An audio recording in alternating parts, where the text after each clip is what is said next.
It began with something small, a pause, a thought, a turn of the wheel. Dolores Whitmore, 74 years old widowed, was on her way to the airport. She had packed her overnight bag the night before, placed it gently in the trunk, and set off to visit her sister for Christmas. It was the first holiday she'd spent away from home since Arthur passed. The drive was quiet. The kind of December morning where the air hangs heavy with frost and the roads feel just a little too empty. When she arrived at the airport parking lot, she reached for her handbag and froze. Arthur's original will. The signed, sealed copy that lived inside the desk drawer in the hallway. She had meant to bring it. Not for any urgent reason, just precaution. Grant had recently offered to simplify some of her paperwork. It made her nervous. Something told her to hold on to it just in case. She sighed, turned the key, and drove back. It should have taken 10 minutes. But when she stepped through the front door and quietly set her keys on the table, her life shifted. Voices. Faint, sharp, coming from the study. Her son Grant. On speakerphone. And another voice, a man's, measured, clinical. A lawyer. Once the form is signed, she can't reverse it. We can file for full guardianship citing diminished capacity. Will she fight it? Grant asked. Not if we move quickly. Dolores stood frozen in the hallway, heart pounding. She could still smell her own perfume clinging to her scarf, feel the warmth of her gloves. But inside, something had gone ice cold. Her only son was planning to take everything. And for the first time in her life, she said nothing. She just listened and began to plan. They used to call her an expert in memory. For 35 years, Dolores Whitmore cataloged human history with reverent precision. She worked inside the marble silence of the university archives where time moved slowly and every document was handled like a heartbeat. She didn't just shelve manuscripts, she preserved revolutions, rebellions, whispered declarations of freedom scribbled in ink that had long since faded. There in that stillness, she had a place. A purpose, a legacy. Now at 78, her name was followed by whispers in the hallways of her own home. She's getting forgetful. Poor Dolores. She's not what she used to be. It was strange, really, to be so easily rewritten. They said she was confused, that she forgot appointments, lost track of her medications, repeated stories. And perhaps at times that was true. Grief has a way of fogging even the clearest minds. Since Arthur passed, she'd found herself drifting mid-sentence, setting things down and forgetting where she left them. But there's a difference between a moment's pause and madness. She knew the difference. And she remembered everything that mattered. She remembered Arthur's cologne lingering in the hallway even after he was gone. She remembered the smell of old paper from her university days and how it clung to her clothes. And she remembered the moment she signed over financial power to her son. Grant, the pen heavy in her hand, the air too still. Just temporary, he had said. You're overwhelmed, Mom. Let me help. She had been tired. Arthur had just died. The house felt enormous. The papers piled up on the kitchen counter. Bills. Legal notices. Letters unopened because she couldn't bring herself to look at them without hearing Arthur's voice reading them aloud. So she let Grant help. Of course she did. He was her son. She'd nursed his fevers and taught him how to tie his shoelaces. She'd stayed up late reading his college essays, made him turkey soup when he was heartbroken, defended him when his father thought he wasn't tough enough. So when he asked her to let him take care of things, she did what mothers often do, she trusted. She signed the documents. Durable power of attorney. Access to accounts. Authority over property. She barely read them. It wasn't until months later that she noticed the changes. Her longtime accountant gone, replaced by someone Grant preferred. The family tax records transferred to a different firm out of state. Her name slowly removed from key decisions. Investment forms. Healthcare consents. Even the house. At first she thought it was a clerical error. Then a miscommunication. Then a pattern. Still, she said nothing. She didn't want to believe it. It was easier to imagine a glitch, an oversight, than to accept the possibility that her own son, her only living child, had quietly begun to remove her from her own life. She told herself it was temporary. That he was just trying to manage things while she mourned. But the evidence grew louder than her denial. Documents arrived addressed only to Grant. Phone calls were rerouted to his office. The home she and Arthur had spent decades building was now listed under a family trust she no longer controlled. And slowly a new narrative emerged, one she never authored. Dolores was forgetful. Dolores was confused. Dolores couldn't be trusted to make decisions. She began to see how carefully it had all been constructed, not with force but with gentle erosion. Grant didn't argue. He reassured. He didn't shout. He soothed. Like a fog that slowly thickens, his control settled into every corner of her life before she could name it. But Dolores Whitmore had spent her entire career studying power, its subtleties, its symbols, the way it rewrites itself into footnotes and margin scribbles. She knew what quiet coups looked like. And one morning, as she sat at the breakfast table sipping lukewarm tea, she realized something quietly profound. She wasn't afraid anymore. Not of being forgotten, not of being underestimated, and not of him. For the first time in months, her silence wasn't a retreat, it was a calculation. Every time she bit her tongue, she was gathering, listening, watching, archiving the way she always had. There was power in being seen as fragile. People said things in front of you when they assumed you didn't understand. Grant had no idea she had begun recording their phone calls. That she had started taking photographs of every document he intercepted. That she had emailed a copy of her original will to her lawyer the week before from a library computer where he couldn't trace it. They thought she was fading. She was in fact returning. Piece by quiet, piece, memory by memory. Dolores Whitmore was reclaiming her story, and this time she wasn't preserving history. She was about to make it. She didn't return to the library to read. She returned to reclaim her life.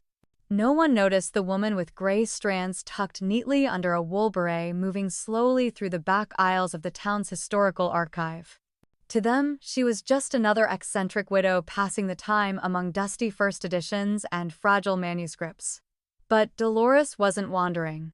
She was hunting. 10 years had passed since Arthur died. 10 years since Grant, Arthur's protege and literary executor, had assumed full control over the estate, the books, the legacy. And 10 years since Dolores had first felt it, the shift. The performative kindness.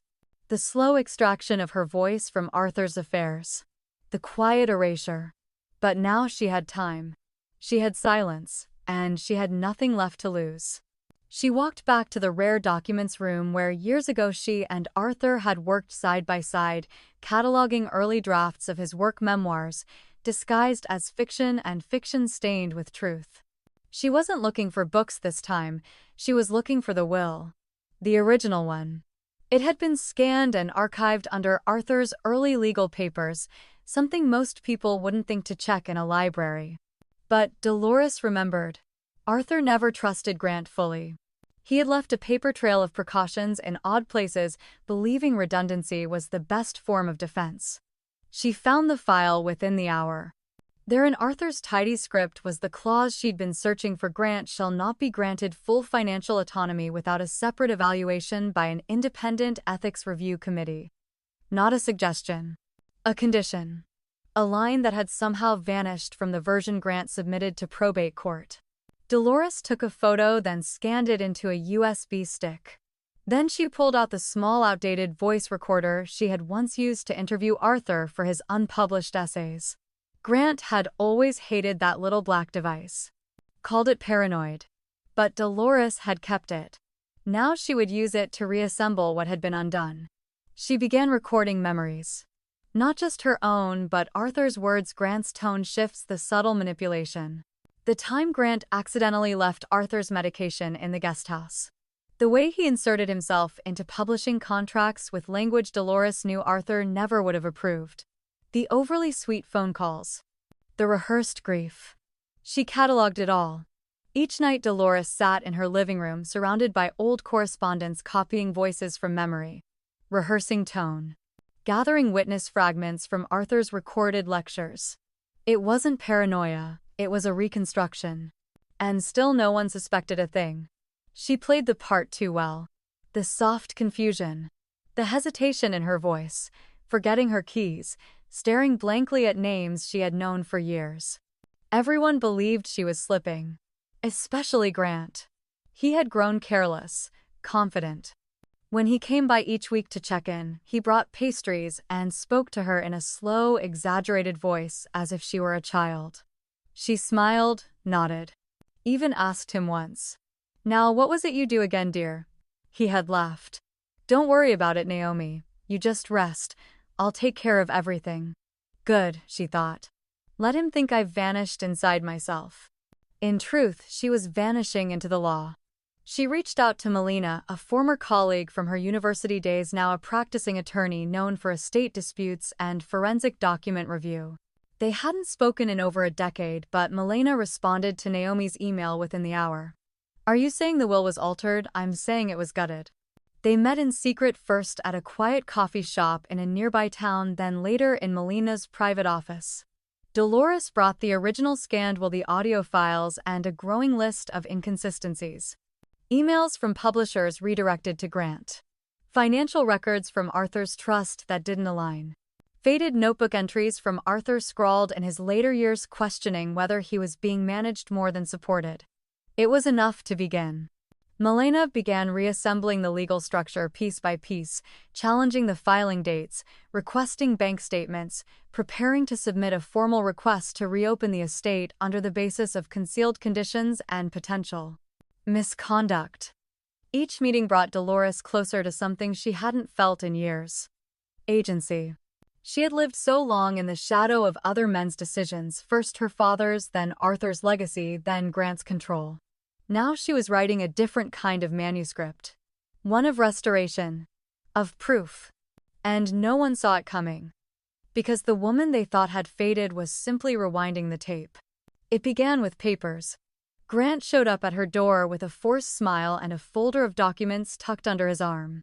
He wore that same pitying look, the one he'd practiced over the past year, like a role he was slowly perfecting. "Dolores," he said gently, too gently. "I've been thinking about your care, about the future.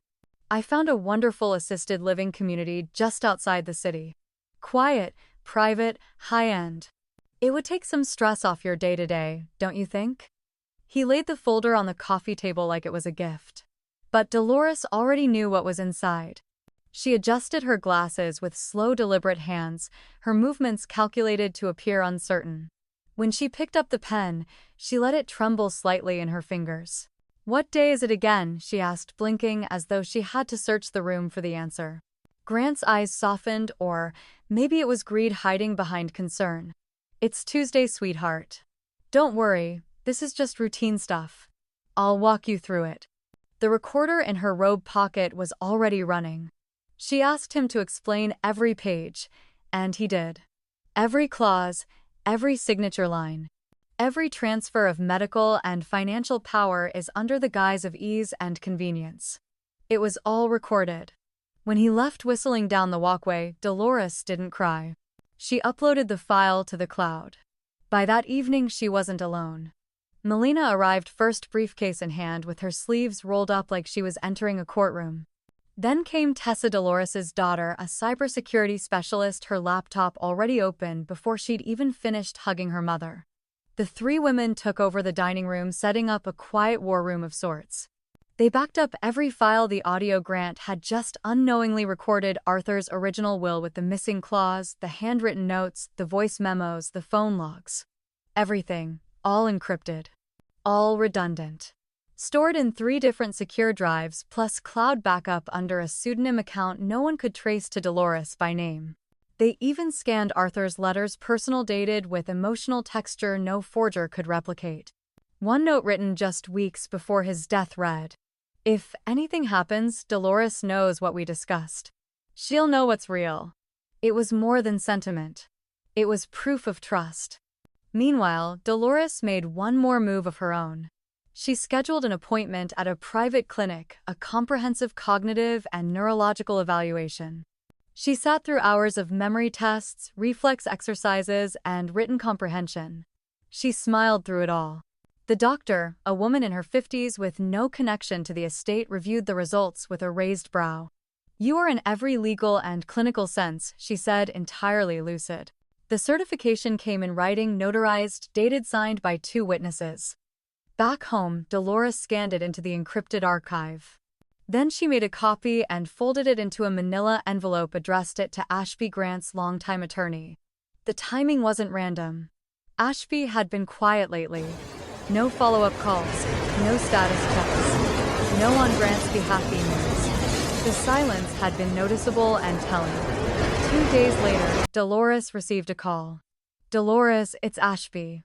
I just wanted to say I received the materials you sent." His voice sounded brittle, worn. "You should know," he continued, choosing each word with care, "that I'm formally withdrawing as Grant's legal counsel. Effective immediately." A pause. "I can't be part of this. Not after everything Arthur did for me, for my family." "There are lines." Dolores didn't respond. She simply nodded, even though he couldn't see her. The fracture had begun. Grant, for his part, was no fool. He noticed Ashby's silence. He noticed that his weekly calls to Dolores started going unanswered. He noticed that the bank manager who once smiled and shook his hand without question now asked to see original authorizations in writing with notarized copies. He noticed the tone of the people around him change, even if their words didn't. Something was shifting. He called Dolores again. She answered, this time slowly, calmly. "Are you feeling okay?" he asked carefully. "Better than ever," she replied, her voice light. "I just saw my doctor. She says I'm sharper than most women half my age." A long pause. Then, Dolores, with almost too much sweetness.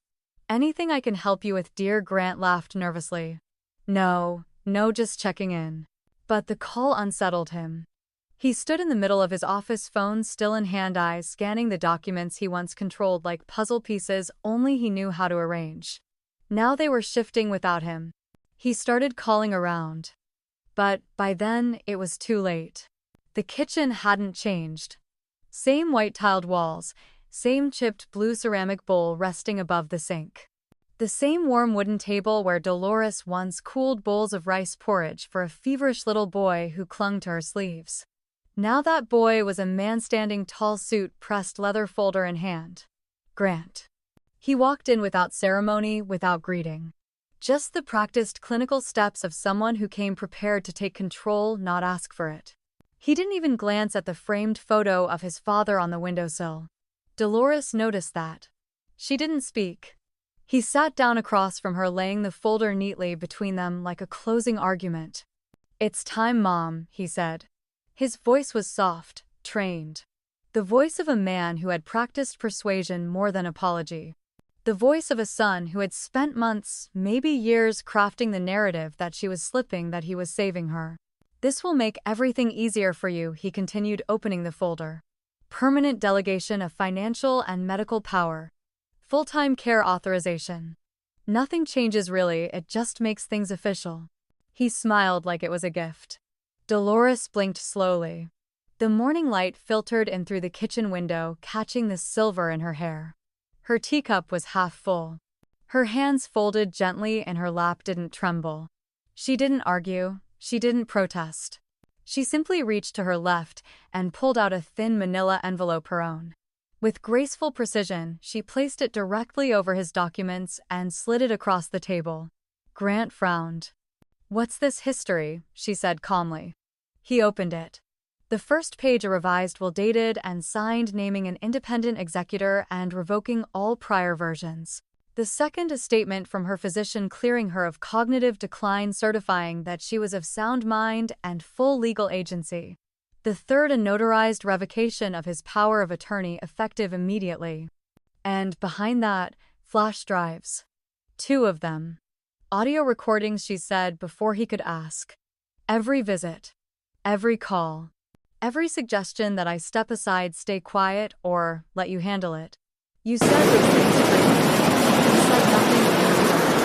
She looked at him, but not all silence and patience. Grant's mouth opened slightly, then closed. His eyes darted across the table like the polished wood might offer a way out. You don't know what you're doing." She almost laughed, but didn't. "No, Grant. I know exactly what I'm doing." She leaned back in her chair, the same one where she used to read him storybooks at age 5. I gave you trust. You mistook it for surrender. I gave you room. You used it to erase me. But I am not gone. I've just been watching. He started to reach for his phone. I wouldn't, she said gently. Everything's already with my attorney. And the local registrar's office. Digital and physical copies. She sipped her tea. You built your control on the illusion that I wasn't paying attention. But I archived revolutions for a living dear. I know exactly how power rewrites itself and how to read between the lines. Grant's composure began to crack. I was trying to protect you, he whispered. No, she said. You were trying to own me. The silence returned thick and weighted, but this time she owned it. In that kitchen, the room where she had once kissed skinned knees and stirred pots of comfort food, a woman had reclaimed the version of herself that grief had briefly blurred. Not by yelling, not by collapsing, but by doing what she had always done best, documenting, remembering, reclaiming. Grant didn't speak again. He stood, folder still open in front of him, and walked out without a word. The front door closed gently. No slamming. No chaos. Dolores sat still for a few minutes after he left, letting the moment settle.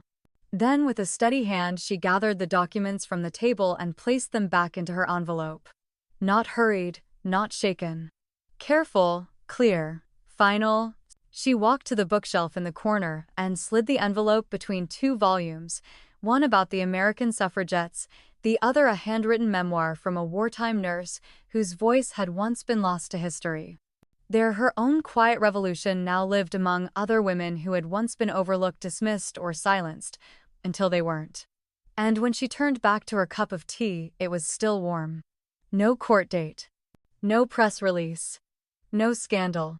Just paperwork, quiet, legal, deliberate. And it was enough.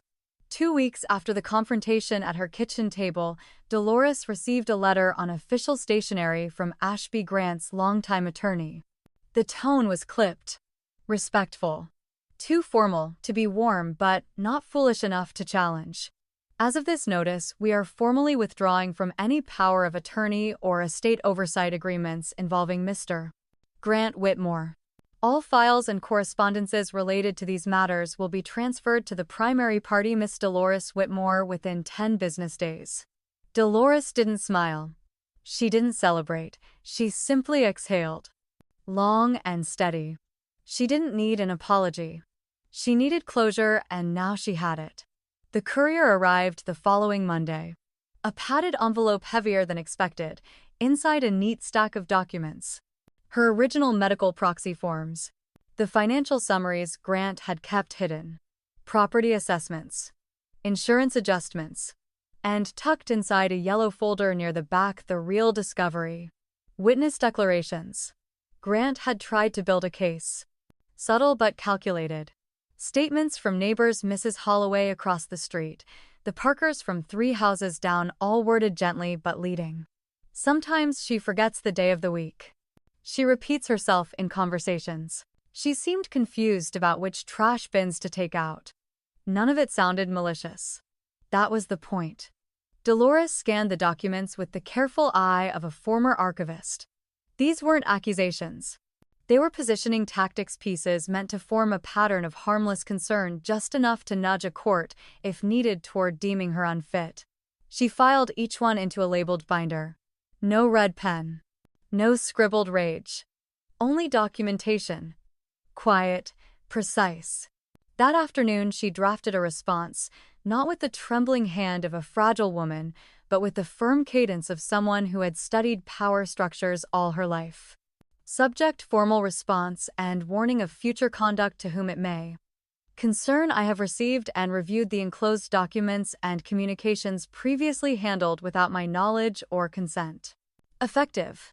Immediately, any future attempts to misrepresent my cognitive capacity, interfere with my legal autonomy, or exert influence under the guise of concern will be considered acts of elder manipulation and coercive control and treated under the applicable statutes of Adult Protective Services.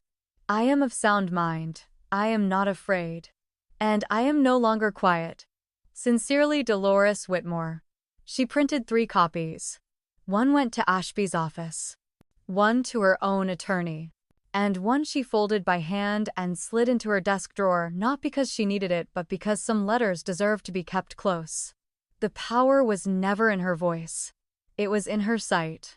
Grant had underestimated that not just as a son but as a man raised in a system that confused silence with surrender. He thought strategy was about leverage, reputation, influence. Dolores had taught herself long ago strategy is knowing when to be seen and when to simply let them know you've been watching all along. Her lawyer called the next day. "It's done," she said. "They're stepping back completely. And Grant signed a release disavowing any future authority over your estate. Quietest ending I've ever seen." Dolores nodded on the other end of the line. "Good," she said. "I don't need a grand victory. I just need him to know I saw everything." She hung up, then walked to her file cabinet and slid the binder into its slot right between House Deed 1984 and Arthur's pension transfers. All the pieces were back where they belonged. Order restored. But this wasn't just about reclaiming her rights. It was about clarity, about leaving no space for revisionism, no space for someone else to write the story of her fading years in language that stripped her of agency. Her records, her words, her decisions would remain intact. In a system that often weaponized bureaucracy to silence the elderly, she had turned the same tools into her armor. Not with loud rebellion, but with unflinching documentation. The house, once silent and heavy with memory, was waking up again. It began with the front door creaking open on a Wednesday morning. Tessa stood on the threshold, suitcase in one hand, a bundle of grocery bags in the other, her smile nervous but unwavering. Dolores had known her since she was a child, Melena's daughter, all knees and freckles and oversized glasses. Now she was grown, 24, with a degree in library sciences and a soft strength that reminded Dolores of another version of herself. The one who used to catalog revolution letters by candlelight, who believed deeply in preservation of history of people. "If it's all right," Tessa had said over the phone, "I'd like to stay a while. Help you sort through everything." She didn't mean just the paperwork. Dolores opened the door wide. "Come in," she said. The house could use the company. And so began the quiet return, not to what was, but to something gentler. In the first few days, not much was said. They moved around each other with an unspoken rhythm, Tessa sweeping corners Dolores hadn't touched in months. Dolores pointing out which files were originals and which were duplicates. In the evenings they shared tea by the window. Not always with words but with presence. Then the real work began. They turned the guest room into a sorting center.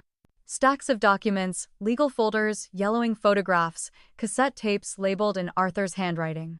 Tessa, meticulous by nature, created a color-coded system. Dolores watched, both amused and moved, as the young woman treated each paper like it mattered. "This receipt," Tessa said one night, holding up a faded grocery slip, "is from 1986. You bought buttermilk, flour, and sardines." That was all. Dolores chuckled. Arthur loved sardines, and we were broke. It had been decades since she laughed like that, from the stomach, not the throat. Each box they opened seemed to loosen the air in the house. With every unearthed artifact, another memory was exhaled. Not in grief, but in recollection. Soon the changes were visible. The kitchen smelled like tea again, bergamot and peppermint, and occasionally burnt toast. Dolores started baking, nothing fancy, just shortbread and banana bread from old index cards. She let the radio play in the mornings. The porch, once dusty and barren, now bore footprints, Tessa's sneakers, Dolores's soft slippers. They took short walks around the garden, Dolores pointing out which hydrangeas Arthur had planted and which ones she meant to rip out but never did. Old photographs, once boxed away, were now framed and rehung in the hallway. A young Arthur in uniform. Dolores in her university robes. Grant as a child, laughing with a gap-toothed smile. She didn't remove his photo.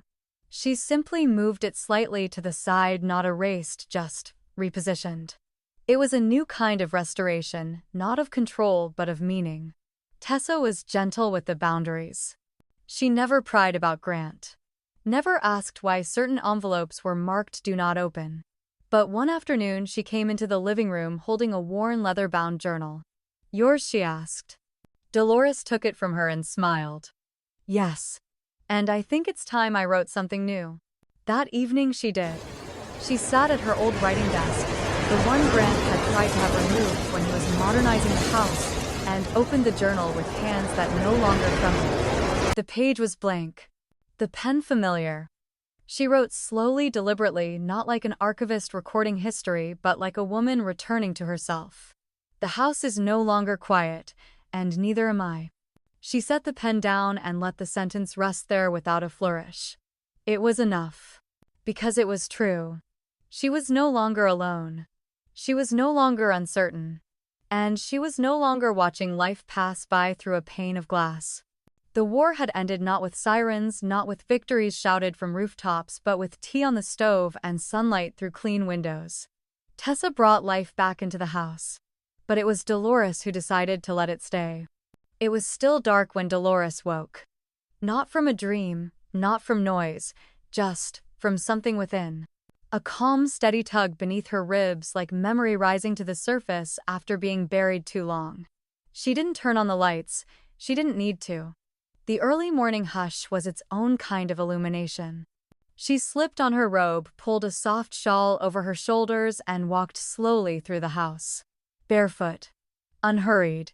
Every floorboard creak felt familiar. Every breath of air cold and clean. She moved like someone revisiting a home she had built and just now realized she'd reclaimed. In the hallway she reached out and touched the edge of the wooden paneling. Her fingers slid along the grooves worn down by decades of life. Here Arthur had leaned during phone calls. There Grant had once lined up his toy cars. In the corner, Tessa's new houseplant tilted gently toward the window. She didn't say a word. Words weren't needed.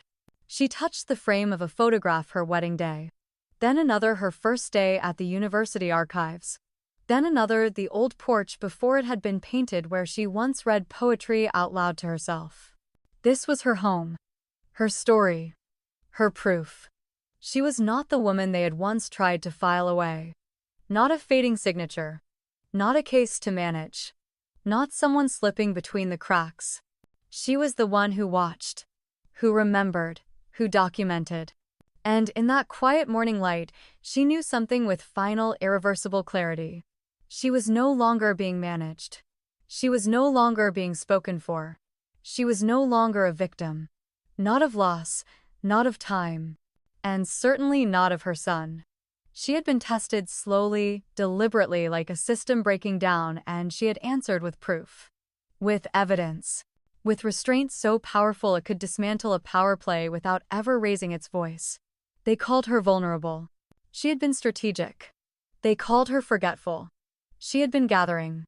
They called her too quiet. She had simply been listening. Dolores walked into the kitchen where the airs still held the warmth of yesterday's tea. She poured herself a glass of water, let it settle in the old porcelain cup, then walked back to her study, a small sunlit room at the back of the house filled with books, folders, and a desk. She had once thought she might never sit at again. She opened her journal, the one Tessa had found weeks ago. She turned past the pages, some lined with legal strategy, some with memories, some with single sentences that still made her chest ache. And then she reached the last page. Blank. She picked up her pen, not shaking, not hesitant. Deliberate. And in one clean motion she wrote, "Let him speak first, then watch him fall." She underlined it once, closed the journal, and placed it in the center of the desk. The line wasn't a threat. It wasn't born of vengeance. It wasn't even about Grant anymore. It was a statement of understanding, a final recognition that those who manipulate often reveal themselves. All you have to do is give them space and listen. Dolores didn't need to shout. She didn't need revenge. She had truth, and she had survived with her dignity intact. In a world that had tried to shrink her down to a checkbox, she had written herself back into the margins and then the headline. Now she would rest. Not because she was tired, but because the storm had passed. She hadn't just survived the storm, she had quietly drawn the map that others would one day follow.